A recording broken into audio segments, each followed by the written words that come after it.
Bonjour, je suis très heureuse de vous présenter le professeur Mark Onslow, qui est le directeur de recherche du Centre de Sydney, et Rosalee Shenker, qui est chercheur et aussi clinicienne orthophoniste sur le bégaiement au Canada, à Montréal. Nous allons faire un petit jeu de rôle où je suis un parent et où je vais poser des questions à Marc en tant que chercheur et Rosalie en tant qu'orthophoniste. My young child has been stuttering for nearly a year. I want to help him, but I am confused by what I read. Some advice is to treat stuttering early if I want to eliminate it, while others recommend acceptance of stuttering to avoid negative consequences. What should I do? You're asking a interesting question there, Veronique. You're asking about whether you would choose the social model of intervention or a medical model of intervention for your child. And research provides some interesting information there for you to consider. That is, that the the development of stuttering occurs in such a way that its tractability worsens as you get older. That is, a very young child can achieve long-lasting control of stuttering, but an adult can't. So, with an adult, the answer is pretty straightforward. You need you need a combination of a medical model and a social model when you're treating an adult who stutters, and you need to listen to the adult to find what that adult who stutters wants from therapy. However, it's a little different when you ask me, should I choose a medical model or a social model of intervention for a child who's been stuttering for 1 year? On balance, it's not my job as a researcher to give you advice. I will leave that to clinicians such as Rosalie, but I would say that the body of scientific evidence suggests that with your child, we should consider a intervention that focuses first on a medical model of stuttering and incorporates elements of a social model on the way. And Rosalie can put that into clinician speak.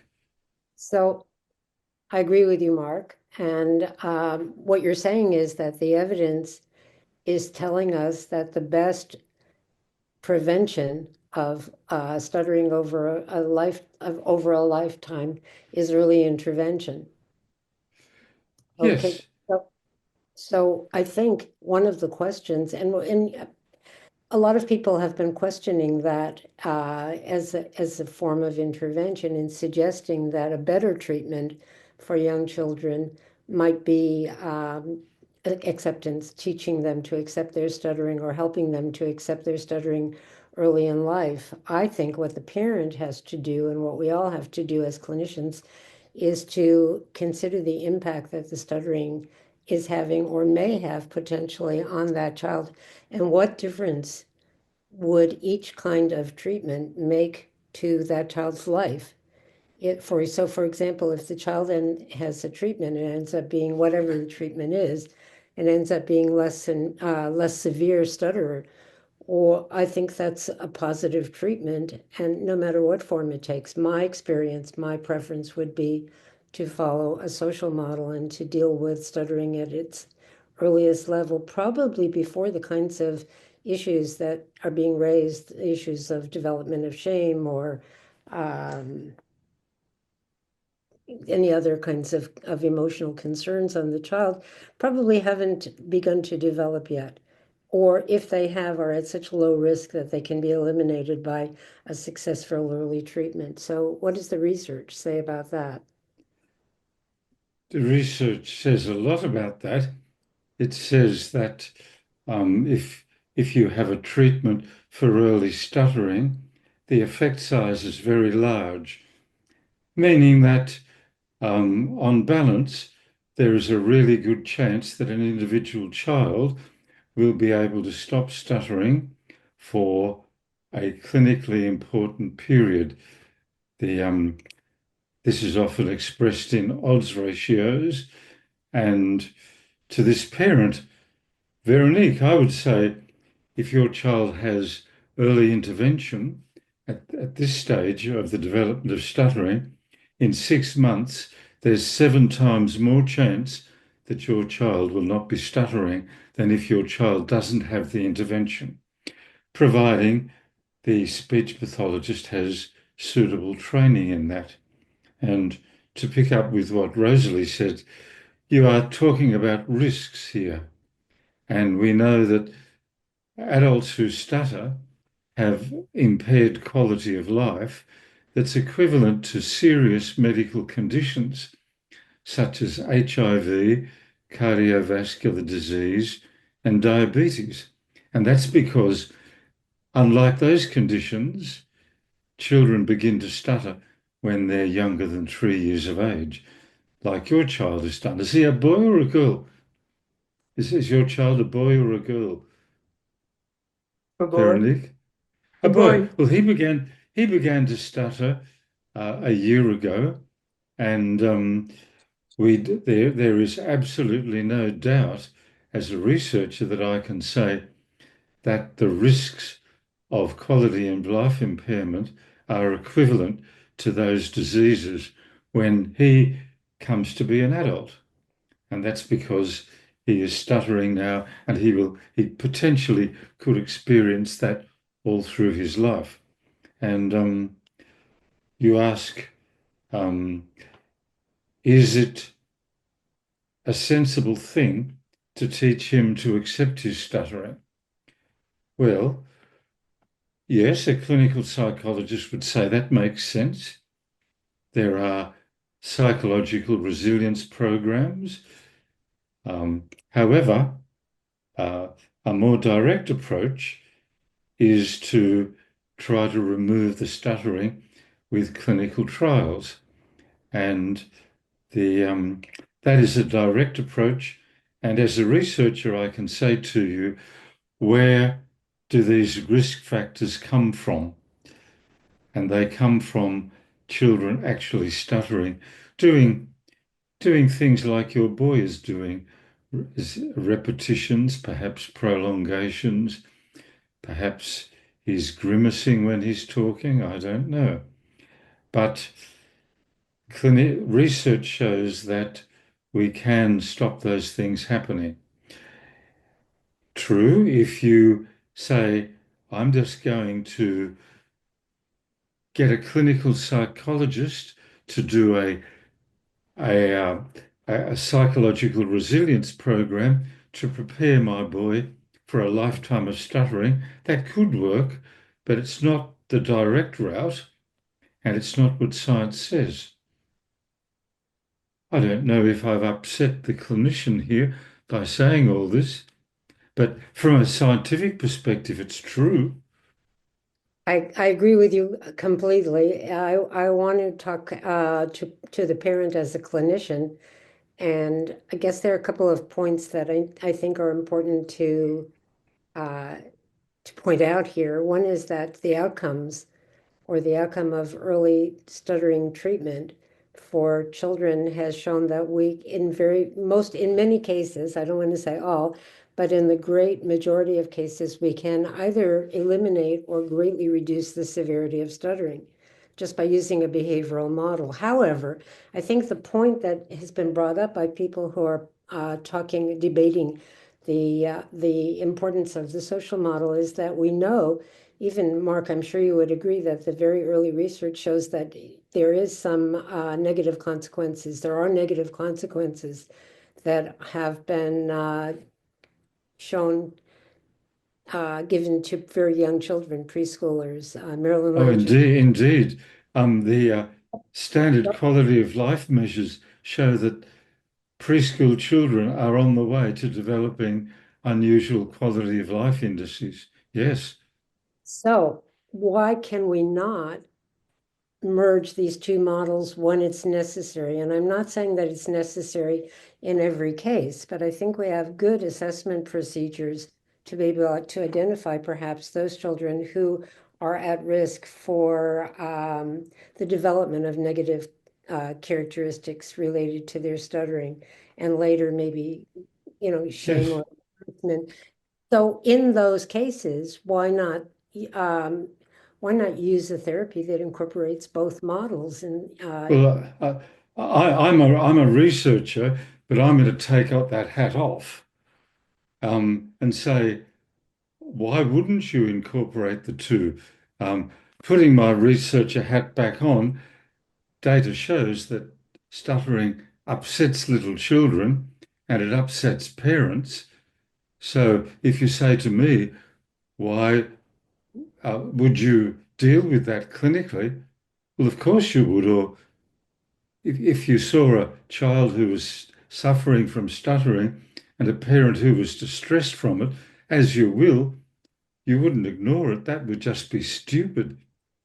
But yeah, but speaking as a clinician, or speaking, maybe I could speak as a researcher, there is some research that has very, very recently been published that comes from Melbourne, I think, that shows that the school-age child, if you do a behavioral treatment with a school-age child, but you take you take some social measures like the OASIS or measures like the CAT, the CAT, before and after therapy, we've shown that with the behavioral therapy, those indices have increased to significant changes.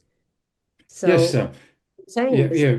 behavioral treatment has some relevance to increasing the child's feeling of confidence and a well-being. It's true. With my researcher hat on, Rosalee is correct.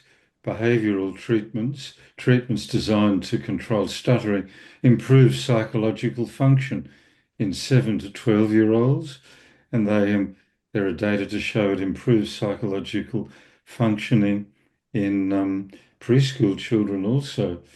And to Veronique, the mother, I would say, putting my researcher hat back on,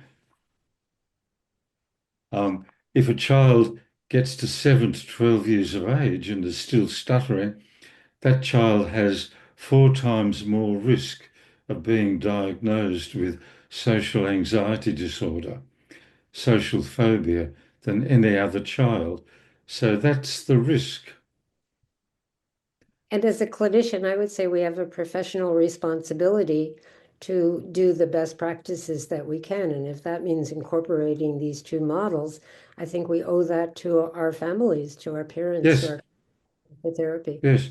Speaking as a researcher, I'm amazed that anyone would think of not using the two models with a child who's 3 years old and stuttering. I just can't understand why you would even think of that. But to answer Veronique's question, the parent's question, scientific evidence says that we should really give serious consideration to emphasizing a medical model because there are clinical trials that have shown that your little boy can get better from stuttering and he will feel better about himself and you'll feel better about the stuttering just from getting rid of it. Thank you very much. And I have been told that stuttering often goes away without treatment. Should I wait or start treatment? Again, the researcher can't tell you what to do, but a researcher can tell you what might happen. Um, Research shows that your child has been stuttering now for 1 year.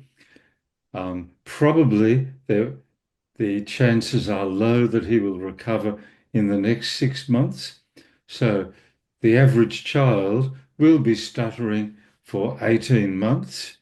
And by 7 to 12-year-olds, if you wait and do nothing, by 7 to 12 years of age, that your child has a 60% chance of being better from stuttering. So those odds say to me, as a researcher, considering how simple early intervention is, it's a much better option for you. As a clinician, I would say that the timing for intervention is key to the success of treatment. And of course, that varies depending on the child. And so many, each child is presenting a different story to us. So I would say that if the child is too young, if a child has other speech and language concerns, if that might be more pressing nature, if the parent is unconcerned and not distressed, if the child is not distressed and willing to wait, and the child is young. I'm not talking now about an older child, but a child under 4, say, a child who presents at 2 or 3. I think that a possibility is to not say to that parent, go away and come back when it's worse. Nobody would ever say that. I think one good possibility is to put that parent and child on a very active monitoring system, which costs less money, takes up less time, but doesn't let the child kind of fall under the bus, so to speak, and monitors the child's severity of stuttering to see if there's any change, if it gets worse, or if the numbers we would monitor with severity ratings perhaps, and if the numbers get too high or a little bit higher than what we like, and the child is getting older and is ready for therapy, then we would start the therapy immediately. But and I say that because I think once a treatment is started, it has to be completed. And there sometimes we start before the child or the parent is ready. But by giving the parent some lifeline, something to hold on to, while they're waiting for treatment or while they're waiting for their child to recover from naturally from stuttering, is a good way to support the parent and to perhaps educate the parent and to help the parent to understand that stuttering isn't their fault, that this is something that we engage in together when the child is ready for intervention. That would be my take. Hmm. Hmm. Yeah, it's hard to avoid common sense as a researcher, but if you ask any health professional anywhere in the world, is early intervention the best thing to do? The answer is probably yes. Either intervene early with a childhood health problem or wait a long period.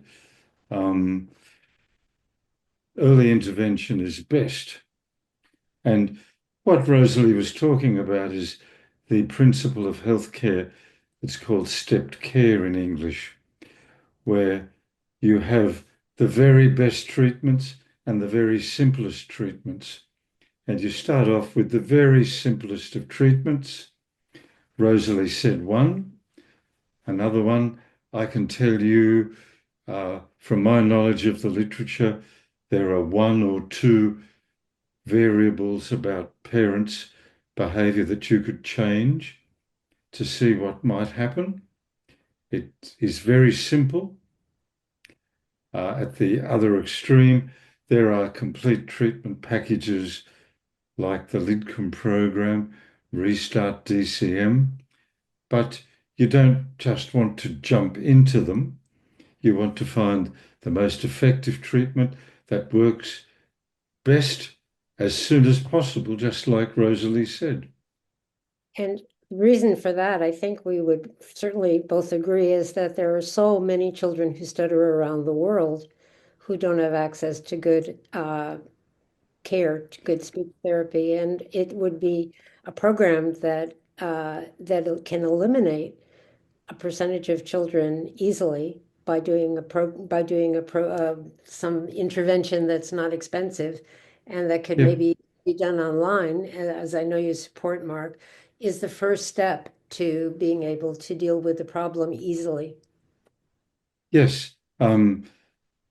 Yeah, because if this parent was particularly perceptive, like she obviously is, I would say, as you said, a lot of children get better without therapy. And we think they get better because parents are doing something very simple and very intuitive to their children. And with a bit of skilled questioning, you can find out what it is they might be doing that might be helping their children. And to return to Veronique, our parents' question about should I have the social model or the medical model, with the medical model, an adult can make a decision about that.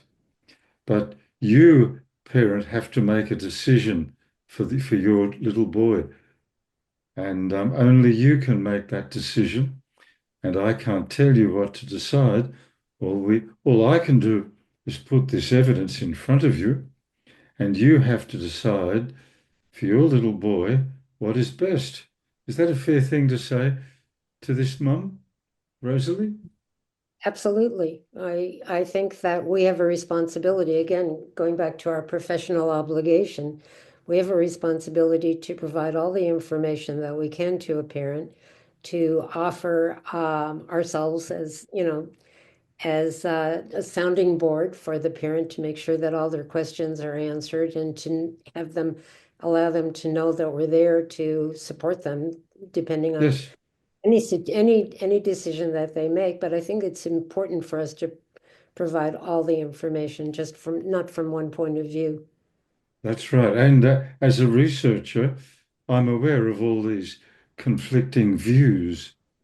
And in some cases, I wouldn't, but in this case, I would urge the parent to get a second opinion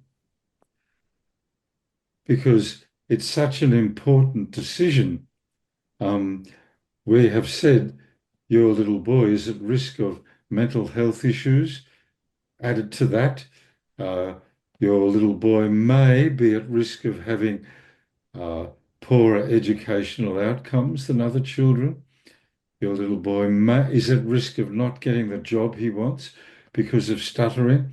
It's a really important decision, and you probably need to get a second opinion about this from someone who's never heard of myself or Rosalee, because it is a really, really important decision for you. But So just a last question, just a last question. If I begin treatment, will my child become fluent? You are sure?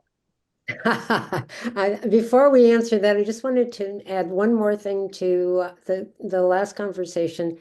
In terms of when we start treatment, we have some research that shows that there's not any significant difference in the amount of time that it takes to conclude a treatment or finish a treatment, if you want to say that, whether you start, 6 months when the child has been stuttering less than 6 months or more than 6 months or 12 months. Yes.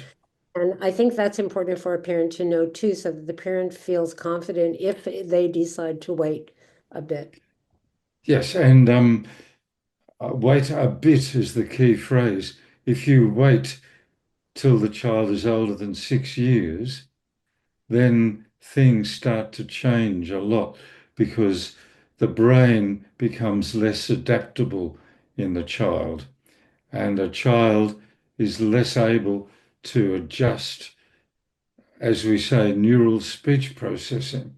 Or to a parent, we'd say stuttering is complicated. It involves 100 muscles, and with your little boy, they're just not coordinating as well as they should.